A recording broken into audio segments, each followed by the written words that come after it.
And with that, let's get right into it. Dayton. Welcome back. For those of you who have been following along, Dayton and I have been doing this series where we're exploring different attributes of our products at Frequency. And this all started as what we called Science Corner, where Dayton would give the team a little bit of education on what it is we're actually doing when we're installing certain products. So today we want to talk about emotional sustainability. So why don't we just start by defining emotional sustainability and talking about what it means for our overall health and well-being. Yeah, for sure. Good to be back on the pod. Let's see, emotional sustainability. I think the world is kind of inundated with a lot of therapy speak, a lot of different vocabulary for how to talk about emotions, how to strive for certain states of being. Kind of subjective well-being is the big name of the game. How do we get people to feel like they are living lives that are worth living? And just to make it real clear, I think a big intention of using the phrase emotional sustainability as our anchor is that we don't really want to get involved in that question of what makes a good life. I mean, it's fascinating. I think it's something worth thinking about. And I think it's a question that everyone has to answer on their own. But for our role in creating buildings, we aren't looking to set this big religious mission for a very certain type of well-being. I think instead what we're looking to do, which is why we're calling it emotional sustainability, is just have attributes in buildings that support people's ability to live an emotional life that basically is not destructive. Have a relationship with themselves and with the world where their emotions are in a zone day to day that doesn't radically derail them. So we're not looking to get involved in promoting massive amounts of joy. It's not necessarily avoidance. It's not necessarily searching for like a certain definition of happiness. But I think we're just looking at the core foundations of most conceptions of well-being and how those can relate to just helping people live lives that are continually worth living.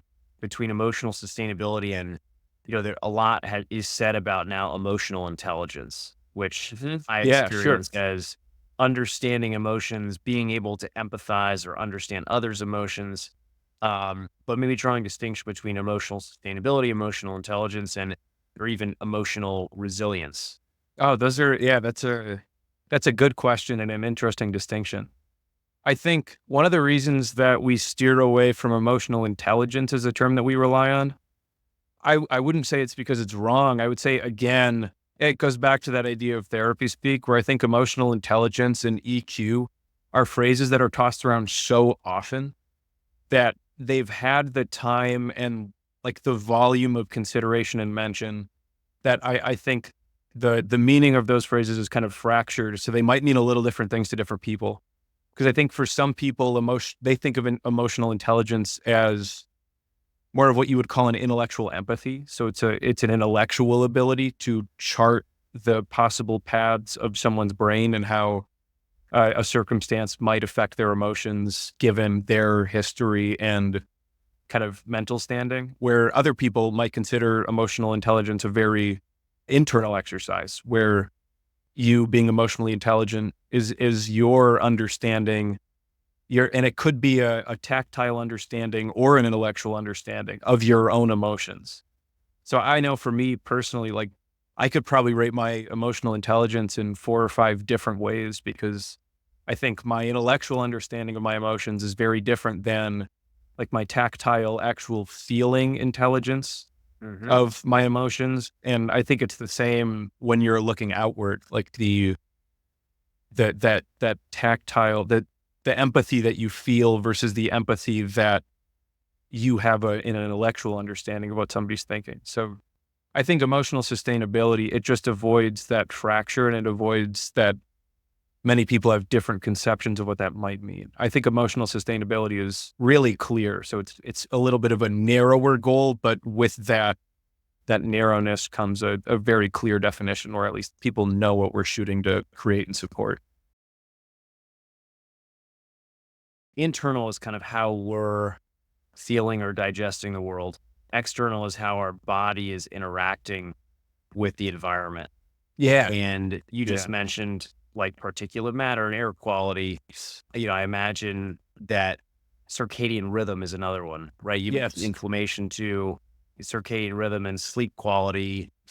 I can just anecdotally say when I don't sleep well, I feel like I am much less able to regulate my emotion. Yeah. No, they're It's just a right. total anecdote, as an aside, but I imagine that's another big one. And feel free to maybe take this if you want towards the actual things we're doing in our buildings. Yeah, absolutely. Circadian rhythm is another one that's totally proper. There are observed links, there are observational studies that basically take their sleep schedules and correlate those with I'd say their mental health status and any disorders or challenges they may have. And this is one because it's hard to test the counterfactual. You don't know what caused what. But what they observed is that disrupted circadian rhythms are markedly more present in people with anxiety disorders, depressive disorders, bipolar disorder. So yeah, circadian rhythm it's a great point.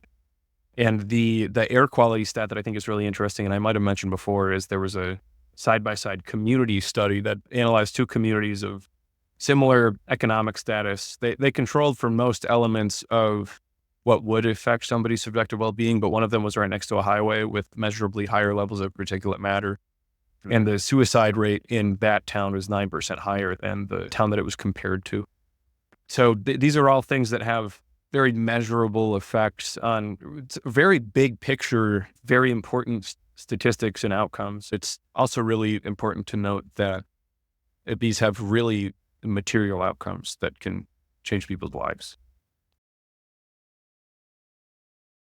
I'm really glad you mentioned positive psychology triggers because we're working on a project right now where we're looking at places that we can either put messaging or we've got these, you'll have the right terminology for them, Dayton, but these message boards that change and you can custom program different messages. We can do it or our clients can do it. We've also looked at integrating some wisdom traditions. So maybe if you could talk about, some of the clever, in addition to what you just highlighted in terms of the gratitude in the cabin idea, which I love.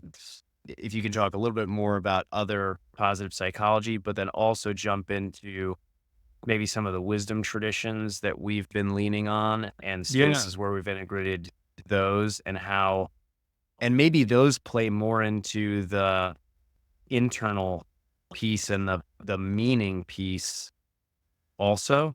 Not that Mhm. we're, looking, not that we're integrating concepts from a specific religion, but just that it would be great to hear, what you found on that side too. Yeah, absolutely. So for positive psychology and wisdom traditions, I think what's really cool as we look to integrate these things in one of our projects is that the line between them doesn't really exist. Most of what are perceived to be sources of wisdom traditions also satisfy the requirements of positive psychology or the goals. Right. So a few examples of those, one would be the labyrinth walking path.